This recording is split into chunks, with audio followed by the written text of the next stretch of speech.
Hi friends, I hope you are doing well. Today we will talk about how to fix or how to solve the problem of Headspace. We click on settings. In this page we click on apps, default apps, app settings. When above here you will search about Headspace and you will enter. Then in this page of app info you will click on first stop and you will click OK.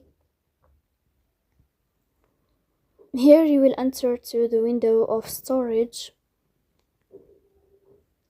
Then we click on clear cache. Here you will turn off your Wi-Fi and you will turn on your Wi-Fi again to fix that problem. So that's all.